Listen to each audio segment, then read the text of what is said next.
আসসালামু আলাইকুম। সুপ্রভাত বন্ধুরা, আশা করি সকলে ভালো আছো। আমার নিউ আরেকটি ব্লগে তোমাদের সবাইকে স্বাগতম। আজকে সকালে ঘুম থেকে উঠে পড়েছি। সকালে ঘুম থেকে উঠে একটু বাইরে হাঁটাহাঁটি করলাম। আর পেঁয়াজগুলো আজকে রোপণ করা হবে। আমার বাচ্চাটা এখানে খেলাধুলা করছে। এটা আমার বাড়ির সামনের সাইডে চলে আসলাম। এই ফাঁকা জায়গাতে কালকে দেখিয়েছিলাম এখানে পেঁয়াজ গাছ রোপণ করা হবে। আর এই সাইডে কিছু কলা গাছ রয়েছে, সেখানে 61টির মতো কলা গাছ রোপণ করা হয়েছে। এখানে পর্যাপ্ত ফাঁকা জায়গা আছে চাষবাস করার জন্য, কিন্তু লোক নাই, সেজন্য কাজবাজ করতে পারে না, ফসল ফলাতে পারে না। কারণ আমার বাবা দেশের বাইরে থাকে, আমার আম্মু অসুস্থ থাকে, সে কারণে কিছু করা হয় না। তো হালকা পাতলা কিছু ফসল এখানে রোপণ করেছে।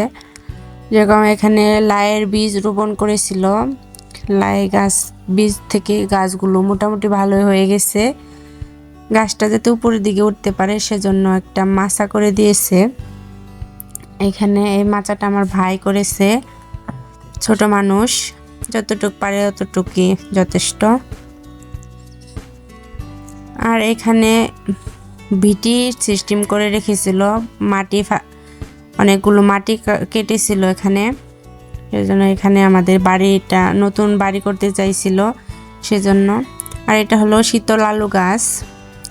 আর সকালের খাবারটা ছিল আজকে আলু ভর্তা, বেগুন ভর্তা, সিম ভর্তা, তারপর ডাউল, ডিম ভাজি। আর কালকে রাত্রিতে পাঙ্গাস মাছ ভুনা করেছিল আর ছোট মাছ রান্না করেছিল, সেগুলো রয়ে গেছে। সেগুলো দিয়ে আজকে খাবারটা, সকালের খাবার সিম্পলের ভিতরে ছিল, এগুলো দিয়ে আজকে খেয়ে নেব। এখানে আমার আম্মু ভর্তাটা করে নিচ্ছে, পেঁয়াজটা কুচি কুচি করে কেটে নিচ্ছে। পেঁয়াজগুলো কুচি কুচি কেটে নেওয়ার পর এখানে মরিচ, ধনিয়া পাতা, তারপর পেঁয়াজের পাতা আর সরিষার তেল, পর্যাপ্ত লবণ দিয়ে একসাথে মাখিয়ে আলাদা 3টা ভাগ করে রেখে দিবে, কারণ এখানে আলাদা আলাদা ভর্তা করা হবে। আলু ভর্তা আর কি বেগুন ভর্তাটা মিক্স করে ভর্তা করা হচ্ছে, আর ওখানে সিমটা ভর্তা করে নেবে।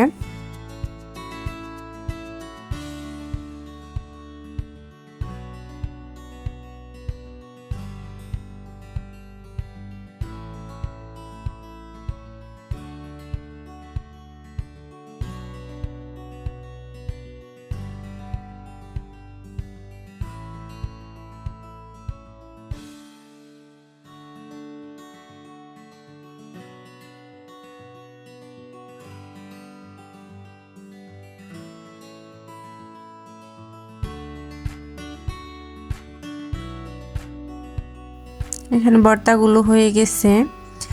সকালের খাবার দাবারের পর একটু বাড়ির পিছন সাইডে চলে আসলাম।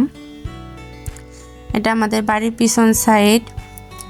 এখানে আজ থেকে 2-1 বছর আগে এখানে কিছু আমের গাছ ছিল, আমের বাগান ছিল, সেগুলো কেটে এখানে কিছু লেবুর গাছ, তারপর পেয়ারা গাছ আর হলো বাগান গাছ লাগিয়ে রেখেছে। আর এটা আমাদের বাড়ির এই পিছন সাইডে, এটা অন্যজনের জায়গা। এখানে কিছু সেগুন গাছ লাগানো আছে। মূলত বাড়ির পিছন সাইডে আসার কারণ এটাই, এই সেগুন গাছগুলো দেখানোর কারণ। এই সেগুন গাছগুলো এত লম্বা, আর এখানে ভিডিও মানে ক্যামেরার সাইডের যে একটা ভিউ, এটা যে এত সুন্দর আসে, সেজন্য এটা এখানে চলে আসলাম। আজকের ওয়েদারটা মোটামুটি ভালো, সেজন্য আজকে রোদ্রি উঠেছে প্রচণ্ড। সেগুন গাছের ফাঁকে ফাঁকে সূর্যের রেখাগুলো দেখা যাচ্ছে, খুব সুন্দর। আমরা গ্রামে থাকি, গ্রামের যা কিছু আছে তাই দেখানোর চেষ্টা করি। শহরের মতো তো পার্ক বা বিভিন্ন রিসর্ট এগুলো নাই, রেস্টুরেন্ট, খেলার বড় বড় মাঠ। আমাদের যা আছে গ্রামে তাই দেখানোর চেষ্টা করি, কারণ আমি গ্রামে থাকি। এই গাছটা বিশাল আকারের, এটা আমার জন্মের আগের গাছ।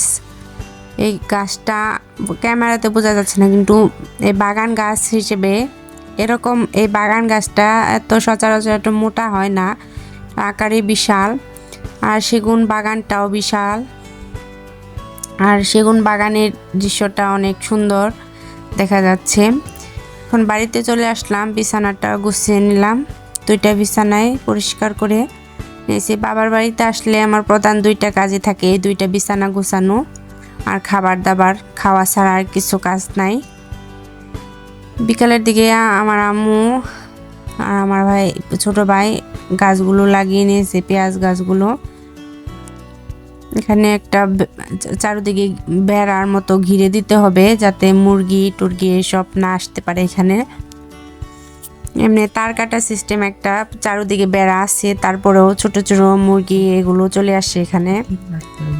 আর এগুলো 3 মাস কি 2 মাস পরে এখান থেকে পর্যাপ্ত পেঁয়াজ গাছ হবে বড় বড়। আর এখানে আমার আম্মু আজকে দুপুরের কি বিকালের দিকে এখানে বিবিখানা পিঠা তৈরি করছে। এখানে গুঁড়ো, চালের গুঁড়ো, তারপর পেঁয়াজ রসুন বাটা, সমস্ত বাটা মশলা, সমস্ত গুঁড়া মশলা সব দিয়ে রেখেছে। আর পেঁয়াজের পাতা, ধনিয়া পাতা, পর্যাপ্ত তেল এবং পানি, কুসুম গরম পানি দিয়ে একসাথে মিশিয়ে একটা ড্রু করে নেবে।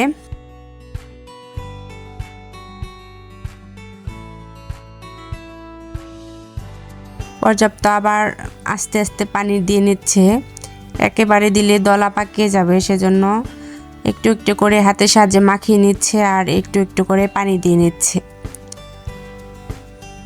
এই পিঠাটা আমাদের গ্রামের ভাষায় বলে ঝাল পিঠা, আবার অনেকেই বলে বিবিখানা পিঠা। এটা মাংস দিয়ে করলে অনেক ভালো হয়, খেতে মজা লাগে। এভাবে করলেও মজা লাগে, যেহেতু পর্যাপ্ত পরিমাণে কি পেঁয়াজের পাতা আর হলো ধনিয়া পাতা রয়েছে। এখন কড়াইতে পর্যাপ্ত তেল দিয়ে এখানে পিঠাটা মানে ডোটা দিয়ে দেবে। এখানে দিয়ে দেওয়ার পর একটা কলা পাতা কেটে এনে এটার উপরে দিয়ে তারপর আগুন মানে যা আছে কয়লা, তারপরে উপরের দিকে যাতে ভালো করে হয়ে যায়, কারণ পিঠাটা অনেক মোটা হয়, সেজন্য উপরে আগুনটা উঠিয়ে দেবে। আর এটা আমার ছিল দুপুরের খাবারটা আমি একটু বিকালের দিকে খাইছি, পিঠাটা বানানোর পর খাইছি। বাচ্চাটা খেলাধুলা করছে, আর সন্ধ্যার দিকে আমি 1 কাপ কফি আর বিস্কিট খেয়ে নিলাম। এই বিস্কিটটা হ্যালো বিস্কিটটা খেতে অনেক মজা লাগে। এই বিস্কিটগুলো আমাদের বাজার থেকে আমার ভাই কিনে এনেছিল। আর এখানে পিঠাটা হয়ে গেছে, পিঠাটা এখন আমরা কেটে নেব। পিঠাটা অনেক তুলতুলে হয়েছিল, খেতে অনেক টেস্টি হয়েছিল। এই পিঠাটা প্রায় 3 কেজি চাউলের মতো ছিল। এখান থেকে পিঠাটা তৈরি করা হয়েছে, পিঠাটা অনেক ভারী। আজকের ভিডিওটি এই পর্যন্তই, দেখা হচ্ছে নেক্সট ভিডিওতে। সকলে এই পর্যন্ত ভালো থাকবেন, সুস্থ থাকবেন এবং আমার ভিডিওটি বেশি বেশি দেখবেন এবং আমার ভিডিওতে কমেন্ট করবেন, আমার চ্যানেলটি সাবস্ক্রাইব করবেন। পিঠাটা দেখতেও অনেক সুন্দর হয়েছে। সবাইকে ধন্যবাদ। আসসালামু আলাইকুম।